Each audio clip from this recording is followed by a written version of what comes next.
A aura é uma espécie de halo luminoso, um conjunto de radiações que circunda e interpenetra todo o nosso complexo fisiopsíquico. Conhecida também como psicosfera, fotosfera psíquica, veículo ou túnica de forças eletromagnéticas, ela é composta pelo conjunto de emanações dos diferentes campos multidimensionais ou corpos. Apresentamos aqui uma visão total de sua forma ovalada, onde temos o corpo físico, o duplo etérico, o corpo astral, o corpo mental, o corpo causal e os centros de força. Através da animação em 3 dimensões, podemos notar com maior clareza que a nossa aura não começa na superfície do corpo físico. Ela é formada por camadas, conhecidas como campos sutis ou campos dimensionais. O corpo físico é a parte mais interna do nosso complexo. As camadas mais externas e sutis revestem e interpenetram todas as estruturas das camadas mais densas.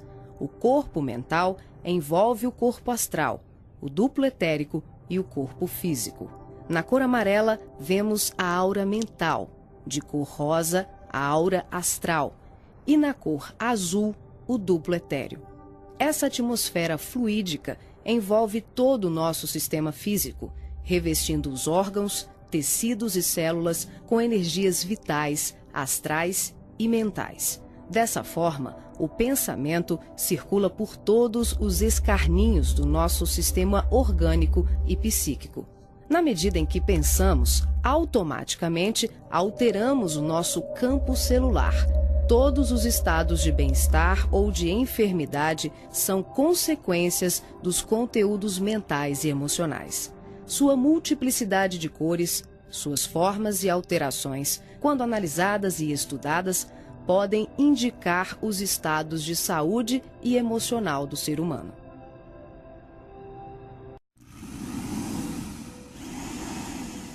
A palavra chakra vem do sânscrito e significa roda de luz, também conhecido como centros vitais, fulcros energéticos ou centros de força. Geralmente são visualizados por videntes e clarividentes como campos em forma de redemoinhos, com a aparência de uma flor, com pétalas irradiantes e coloridas. O nosso corpo é regido por esses centros, que vibram em sintonia uns com os outros ao influxo do poder diretriz da mente, estabelecendo um veículo eletromagnético no qual o pensamento vibra em circuito fechado antes de exteriorizar-se. Cada célula do nosso corpo pode ser considerada um motor elétrico ou diminuto centro vital. O complexo humano é formado por centenas de chakras, que são classificados como mínimos, menores, maiores, secundários, principais e primordiais.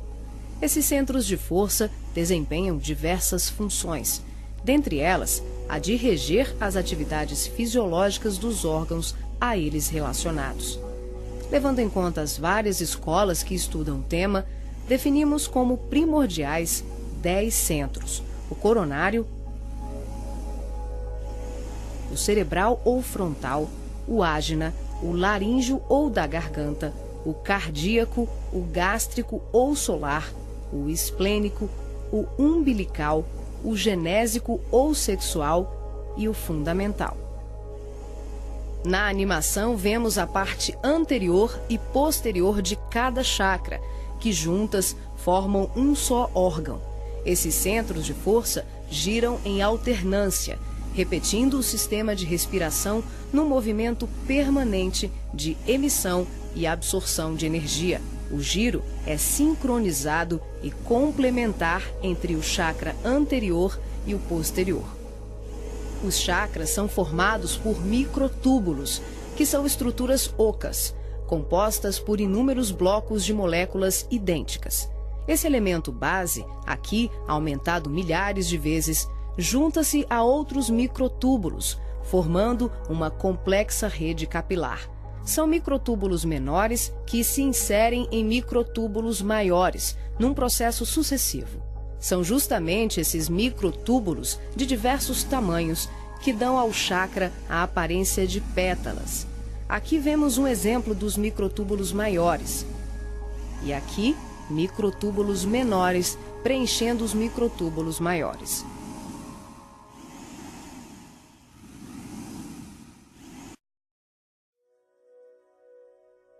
Assim como os chakras, a aura também é formada por microtúbulos, que podem ser vistos com maior precisão no duplo etérico. Os microtúbulos se afunilam, ficam cada vez menores e penetram os poros das membranas celulares. Como os citoplasmas das células é constituído em grande parte por água, que é uma das substâncias mais suscetíveis à magnetização, podemos concluir que o nosso bem-estar ou os nossos males físicos são frutos da nossa forma de ser e pensar. É assim que as vibrações positivas ou negativas geram saúde ou doença em nossas vidas. Tudo é resultado da direção e da qualidade que damos às nossas correntes mentais. Nessa animação, vemos através da aura e dos corpos.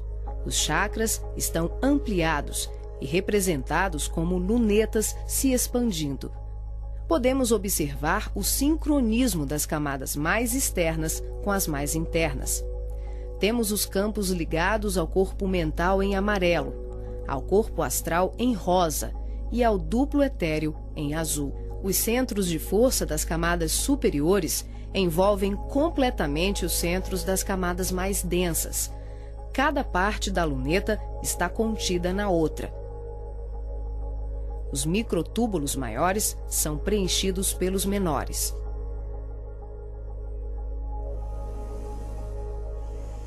Responsável também por funções psíquicas, os chakras estão relacionados com algumas capacidades de percepção. São núcleos importantíssimos em vários processos mediúnicos, formando uma rede complexa de assimilação, armazenamento e emissão de vibrações ou energias mentais ou sutis. Os centros de força podem ser considerados portais dimensionais, por onde fluem as correntes mentais que assimilamos e emitimos em regime de sintonia durante as diversas manifestações medianímicas.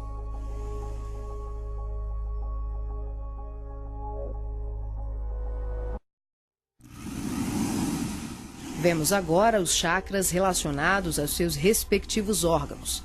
Começamos pelos superiores, representados pelo coronário, frontal e ágina, anterior e posterior. Podemos observar o giro em movimentos de alternância, num ciclo permanente de emissão e absorção de energia. Vemos também a sincronia entre os anteriores e os posteriores. O coronário é o centro da sabedoria. Tem responsabilidade direta sobre as funções psicológicas, cerebrais e espirituais. Alimenta as células do pensamento e é o provedor de todos os recursos eletromagnéticos indispensáveis à estabilidade orgânica. É o centro de mais alta frequência. Na animação, o chakra ágina, responsável pelas percepções visuais, vidência e clarevidência, aparece na sua parte posterior da mesma maneira que o frontal. Na verdade, eles se juntam, formando um só chakra, localizado na parte posterior da nossa cabeça. É aqui que o cordão de prata é inserido. O frontal é o centro da mente. Responde pelas funções da visão, da audição, do olfato e ainda administra o sistema nervoso central. É responsável também por uma vasta rede de processos da inteligência, que dizem respeito à palavra, à cultura, à arte e ao saber. O chakra laríngeo é o centro da expressão, regula a fonia, o sistema respiratório, o processo digestivo inicial, a pressão arterial e corresponde-se com as glândulas tireoide e paratireoide. O que na imagem se assemelha a uma pétala são os microtúbulos dos mais variados tamanhos. Eles giram em um processo sincrônico, sempre de forma complementar. O cardíaco é o centro do sentimento, vemos a sua feição posterior e anterior. Ele sustenta os serviços da emoção e do equilíbrio geral. É o responsável pelas energias de todo o aparelho circulatório e se relaciona com o sistema nervoso parasimpático. O centro gástrico também é conhecido como solar ou centro de cura. Um chakra de baixa frequência, o gástrico é uma das mais ativas usinas de fluidos vitais para exteriorização. É responsável pelos processos digestivos e grande parte do metabolismo, atuando vigorosamente sobre o estômago e órgãos envolvidos na digestão. Dentro desses microtúbulos ocos, temos outros microtúbulos ocos. O chakra esplênico é um dos mais importantes. O centro do equilíbrio é também uma grande usina de fluidos. Ele regula a distribuição e a circulação adequada dos recursos vitais em nosso corpo. A feição de pétalas que vemos nessa animação é por conta dos microtúbulos maiores. O umbilical completa as funções do gástrico e do esplênico. Na sua parte posterior, ele é menor. Nós ampliamos para demonstrar de forma clara como esses chakras se interagem. O genésico, conhecido também como chakra sexual, é o centro das formas e elevação. Exerce grande importância nos processos genésicos. Elabora densos campos fluídicos que, quando bem canalizados, podem propiciar vigorosos potenciais energéticos no campo do amor e da criatividade. O chakra fundamental trabalha como se fosse o posterior do coronário. Ele está na base inferior da coluna vertebral, na região do períneo, entre o ânus e os órgãos genitais. Forma, junto com o genésico e o básico, uma tríade, tão importante como o coronário, o frontal e o ágina. Integrado ao genésico, esse centro trabalha principalmente na captação de energias vindas da Terra, oriundas dos raios gama, da água e dos metais.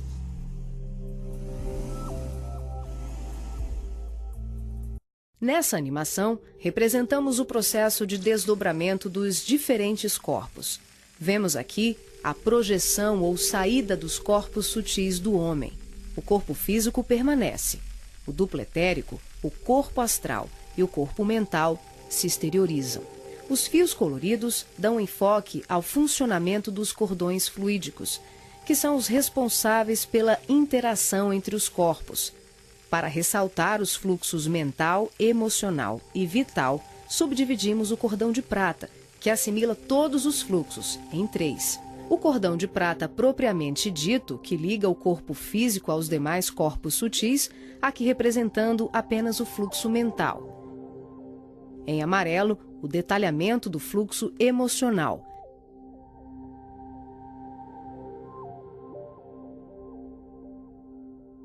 E na cor rosa, o fluxo vital. Esses cordões são semelhantes ao cordão umbilical, porém, a densidade deles é muito mais sutil. São, por assim dizer, vaporosos, uma espécie de laços aeriforme, luminescentes, e varia de acordo com a dimensão da região espiritual onde o ser se encontra.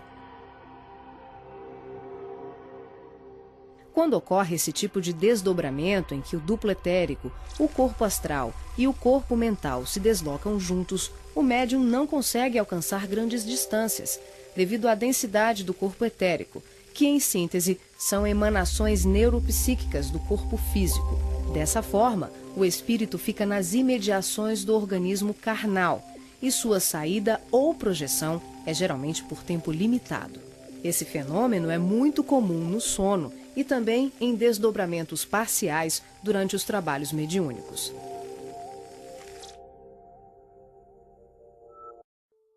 Nesse exemplo de desdobramento, a projeção se inicia com a exteriorização dos 3 corpos sutis, o duplo etérico, o corpo astral e o corpo mental. Em seguida, o passivo devolve ao corpo físico os eflúvios vitais, conhecidos em seu conjunto como duplo etérico, que tem como uma de suas funções a assegurar o equilíbrio entre a alma e o corpo de carne, garantindo o calor indispensável à colmeia celular. Desembaraçado dos veículos mais densos, corpo físico e duplo etérico, o médium se desloca com o corpo astral, envolvido pelo corpo mental e pelos outros corpos mais sutis, aqui não representados. Ao devolver as energias neuropsíquicas, o médium projetado fica, por assim dizer, mais leve e ágil, o que lhe permite uma melhor condição de trabalho e observação, além de lhe possibilitar o deslocamento para regiões diversas. Ele pode viajar para qualquer lugar do espaço, incluindo o plano físico e o extrafísico. O corpo astral, envolvido pelo corpo mental, fica permanentemente conectado ao corpo físico pelo cordão de prata, que também é conhecido como cordão fluídico. Trata-se de um laço, um feixe energético extremamente flexível e expansível, que é formado de microtúbulos, a exemplo dos chakras, e mantém um fluxo energético bidirecional entre os corpos densos e sutis. Esse fluxo vibratório de nutrição faz com que o espírito perceba, de imediato, tudo aquilo que possa vir a ocorrer ao corpo físico durante o desdobramento.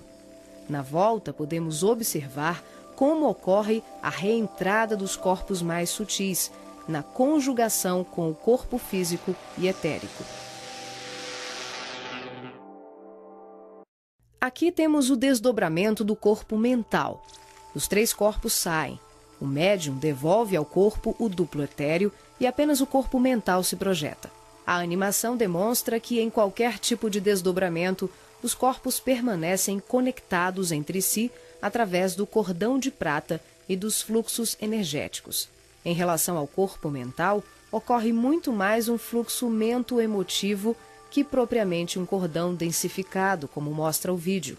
Esse tipo de projeção permite ao médium se deslocar para qualquer lugar do universo com uma percepção muito maior, visitando regiões astrais e mundos superiores que estão bem além das colônias de transição, geralmente descritas na literatura espírita. O corpo mental é o envoltório sutil da mente. Tem a forma ovalada ou ovoide, que define o formato da totalidade da nossa aura. O mental também é o responsável pela formação do corpo perispiritual ou corpo astral. É o corpo que permanece quando perdemos os demais corpos, por avanço evolutivo, por desequilíbrio profundo, como na ovoidização, ou em operações atinentes a certos renascimentos na crosta terrena. É por essa razão que os espíritos que perderam os corpos mais densos, corpo físico, duplo etérico e corpo astral, por monodeísmo, permanecendo envolvidos apenas pela túnica mental, são chamados de ovoides ou esféricos. Essa animação exemplifica como se dá a interação por expansão da consciência, sem que haja nenhuma dissociação dos corpos densos e sutis. As percepções dos mundos astral e mental, além das comunicações mediúnicas especiais, como a recepção de correntes de pensamentos, podem ser realizadas sem que haja o desdobramento de nenhum dos nossos corpos. Esse fenômeno se manifesta pela expansão simples e ampla da consciência. É um processo interior de qualificação e sutilização do medianeiro, um acesse. O ser vê, ouve, percebe e interage com outros seres e diversos mundos, sem que ocorra uma saída, uma viagem, um deslocamento. O espírito pode estar em vários locais ao mesmo tempo e perceber, tomar conhecimento de tudo o que o cerca e tudo o que o envolve a grandes distâncias. É o todo em cada parte, é cada ponto contendo o todo.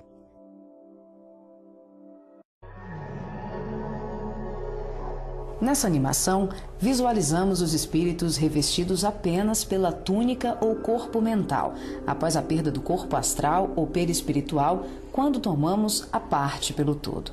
São denominados pelo espírito André Luiz de esferoides ou ovoides.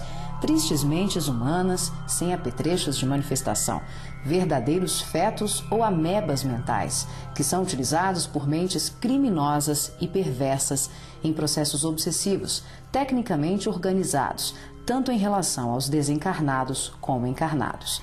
Geralmente se apresentam em forma ovalada, da dimensão de um crânio humano de aspecto gelatinoso, com características amorfas e colorações que variam de um acinzentado escuro ao negro e ao avermelhado. A perda do corpo astral ou ovoidização são atinentes a vários processos, que vão da reencarnação à sublimação do espírito. Aqui, focalizamos o sentido inferior dessa ocorrência, quando a personalidade desencarnada continua no além-túmulo, o cultivo das ideias de ódio, vingança, autodestruição, culpa, egoísmo, apego vicioso, gerando uma fixação monodeística, que é a tendência da consciência de fixar o pensamento em uma só ideia, provocando alterações fisiológicas e anatômicas no veículo perispiritual. As partículas mentais circulam em circuito fechado pelo campo da aura e são absorvidas pelos chakras, provocando a assimilação de forças degradantes pelas células perispirituais, que passam a operar em regime de desequilíbrio, até que pela repetição incessante e de longo curso de tal mecanismo, o ser gasta, por assim dizer, o seu corpo astral ou perispiritual, ficando revestido apenas pelo corpo mental. Como a mente é o fundamento organizador de todos os nossos tecidos grosseiros e sutis, as cristalizações do pensamento em circuito fechado, em verdadeiros processos de auto-hipnose, de ondas negativas, de ódio, mágoas e diversos outros sentimentos de baixa vibração, acabam gerando uma atrofia do corpo espiritual da criatura em desequilíbrio, perdendo temporariamente o desenho humano. Os ovoides, quando são atraídos e localizados por mentes perversas no campo da aura de encarnados ou desencarnados, passam a viver em regimes simbióticos com suas vítimas, absorvendo-lhes as forças psíquicas em movimento automático de sucção, à semelhança de vários parasitas encontrados na natureza, levando à desorganização das estruturas psíquicas daqueles que lhes sofrem ação doentia. Dependendo das parcelas de créditos e débitos entre os litigantes de tão triste quadro, as relações vindicativas podem se prolongar para além da morte física do hospedeiro.